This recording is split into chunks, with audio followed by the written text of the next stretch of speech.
Hey there, history lovers.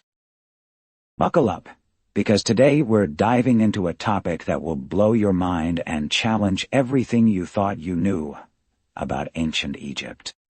We're not talking about pyramids or mummies this time. Oh no, we're peeling back the curtain on the intimate, shocking, and downright bizarre sex lives of the ancient Egyptian pharaohs. Yes, you heard that right. Behind the grand temples and golden treasures lies a world of rituals, myths, and customs that shape the personal lives of Egypt's rulers in ways that are both fascinating and, frankly, a little unsettling. So, if you're ready to explore a side of history that your schoolbooks conveniently skipped over, stick with us. Make sure to hit that subscribe button, ring the notification bell, and drop a like if you're as intrigued as we are. Share this video with your friends, family, or even your book club. Let's get everyone talking about these jaw-dropping stories from the past. Now, let's travel back thousands of years to uncover the hidden truths of ancient Egypt's royal bedrooms. When most people think of ancient Egypt, they picture the towering pyramids of Giza, the mysterious Sphinx, or the glittering treasures of King Tut. And sure, Egypt is a bucket list destination for many, a land of exotic wonders that has captivated imaginations for centuries. But beneath the surface of this ancient civilization lies a set of beliefs and practices that are far from ordinary, especially when it comes to sex. In ancient Egypt, sexuality wasn't just a private matter. It was deeply tied to their religion, their myths, and even their understanding of life itself. Today we're going to explore how these ideas influenced the lives of the pharaohs, the godlike rulers who led Egypt through its golden ages. From strange rituals to shocking myths, we'll uncover how sex played a central role in their culture, reflecting their views on creation, fertility, and the afterlife. Let's start with one of the most fundamental aspects of Egyptian belief: their creation myths. Unlike many modern religions that describe the world being made by a single god out of nothing, the ancient Egyptians had a very different story. They believed in a god named Adam, who, according to their mythology, created the world through an act of self-pleasure. Yes, you heard that right. Adam masturbated, and from that act twin gods were born, who then went on to create other deities, and eventually, the world as they knew it. This wasn't just a weird story to the Egyptians. It was a sacred act, a symbol of life and creation. Because of this belief, sexuality, especially male self-pleasure, became linked with divine power and fertility. Pharaohs, who were seen as living gods, often took part in ceremonial rituals inspired by this myth. One such ritual involved the pharaoh masturbating into the Nile River, which was considered the lifeblood of Egypt. The Nile's annual flooding was essential for farming, and the Egyptians used the same word for the flood as they did for semen, linking the two in a powerful symbol of fertility. Can you imagine the importance of such an act in a society so dependent on the river for survival? It was a way to ensure the land's abundance and connect the ruler's power to the gods. But creation myths weren't the only place where sexuality showed up in Egyptian beliefs.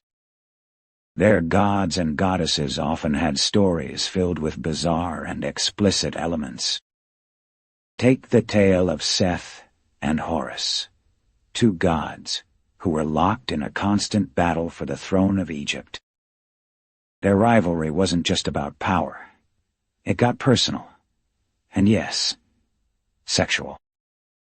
In one part of the myth, Seth tries to dominate Horus through a sexual act as a way to assert control. This wasn't about love or desire. It was about power and humiliation. To the Egyptians, these stories weren't just entertainment. They reflected deeper ideas about strength, dominance, and the struggle for leadership. It's a stark reminder of how different their worldview was from ours today. Now, let's talk about how these beliefs played out in everyday life, or at least, the everyday life of the elite. In ancient Egypt, attitudes toward sex were surprisingly open in some ways. For example, virginity wasn't a big deal. People could have relationships before marriage without any shame, as long as both partners were unmarried. But once someone tied the knot, things changed, especially for women. Married women were seen as sacred, and cheating was a serious offense, often met with harsh punishment. Divorce was rare, and only allowed under specific circumstances, like if a couple couldn't have children, or if a wife was unfaithful. This shows us that while the Egyptians were liberal in some areas, they had strict rules in others, especially when it came to family and marriage. One of the more surprising aspects of Egyptian society was the role of incest, particularly among the royal family. If you've heard of King Tutankhamun, you might know that he was born from a marriage between close relatives, possibly siblings. Modern DNA tests on mummies related to Tut have confirmed this. Why did they do this? It wasn't just for love.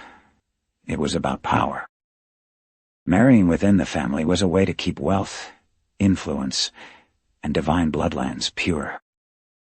Pharaohs were seen as gods on earth, and marrying a sibling or close relative was believed to strengthen their connection to the divine. But as we know today, this practice came with serious consequences. King Tut, for instance, suffered from multiple health problems, likely due to genetic issues caused by inbreeding. Over time, this custom wasn't just limited to royalty. It trickled down to less noble families and even common people, though it was still frowned upon by many. Another shocking custom tied to Egyptian beliefs about life and death was necrophilia. Yes, you read that right. The Greek historian Herodotus, who wrote about Egypt thousands of years ago, claimed that some embalmers, people who prepared bodies for mummification, engaged in sexual acts with the deceased.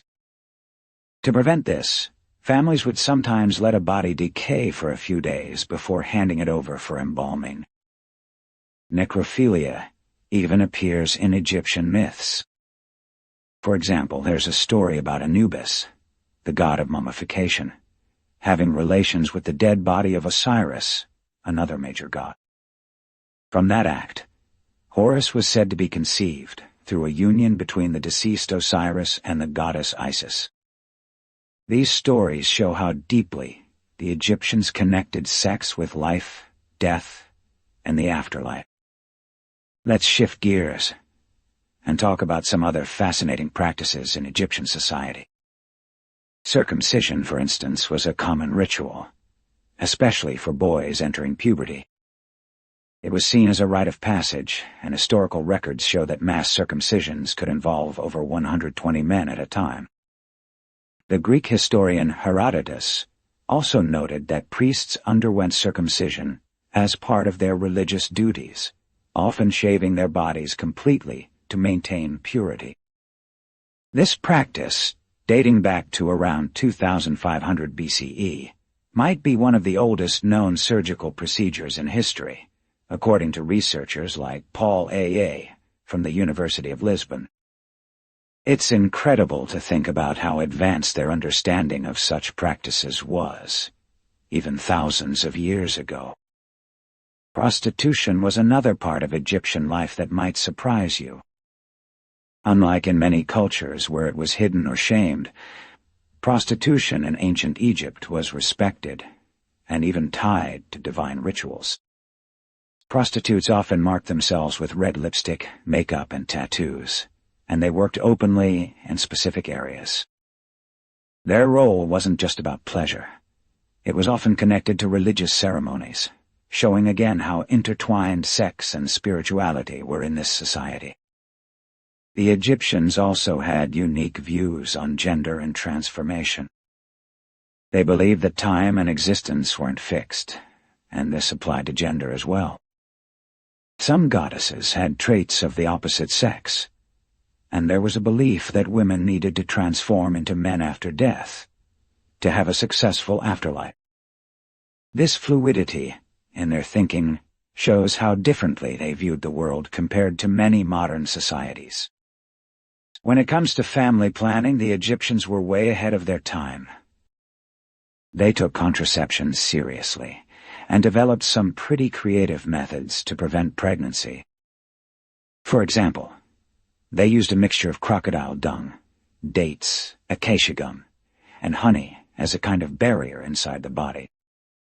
Acacia gum, in particular, has properties that can act as a spermicide. Another method involved applying honey and sodium bicarbonate inside the vagina. They even created early versions of condoms using sheep intestines. There's also a wild rumor about Cleopatra, one of Egypt's most famous rulers. Some say she invented a vibrator by filling a hollow gourd or papyrus box with live bees to create vibrations. While there's no solid proof of this, it's a story that captures the imagination and shows just how inventive the Egyptians could be when it came to sexual pleasure. Speaking of creativity, Egyptian art and hieroglyphics sometimes depicted acts that might shock us today, like bestiality. From as early as 3000 BCE, there are images of humans interacting with animals. But before you jump to conclusions, these depictions often had symbolic meanings. Many Egyptian gods took animal forms, so these images might represent divine connections rather than literal acts. Some scholars think they could also be coded ways of showing human relationships. Either way, it's another layer of mystery in their complex culture. Incest wasn't just a royal practice. It was also reflected in their myths. Many of their gods, like Osiris and Isis or Shu and Tefnut, were siblings who married and had children. These stories influenced the Pharaohs, who saw themselves as descendants of the gods, to follow similar practices. Unfortunately, this led to genetic defects, as we've seen with figures like King Tut, who had physical deformities and health issues likely caused by inbreeding. Even oral sex has roots in Egyptian mythology. One famous story involves Isis reviving Osiris after his death. According to the myth, she crafted a new penis for him out of clay and used oral sex to bring him back to life. This act wasn't just about resurrection. It symbolized renewal and fertility, key themes in Egyptian belief. Amulets shaped like male and female genitalia were also common, worn as symbols of prosperity and abundance. As we wrap up this deep dive into the intimate lives of ancient Egyptian pharaohs, it's clear that their customs and beliefs were as complex as the civilization itself. From rituals tied to the life-giving Nile River to myths that blended sex with divine creation, these practices give us a window into how the Egyptians saw the world. The stories of pharaohs engaging in sacred acts, the strange tales of gods like Seth and Horus, and the societal rules around relationships all paint a picture of a culture that was both advanced and enigmatic. Sexuality wasn't just personal in ancient Egypt. It was a bridge between the human and the divine, a way to understand life, death, and everything in between. We hope this journey through time has been as eye-opening for you as it has been for us. The world of ancient Egypt is full of mysteries that continue to amaze and inspire. If you enjoyed learning about the hidden side of their lives, don't forget to subscribe for more episodes that uncover the untold stories of ancient civilizations. Drop a like if you found this video fascinating, and let us know your thoughts in the comments below. Did anything surprise you? Do you want to learn more about a specific pharaoh or myth? We love hearing from you.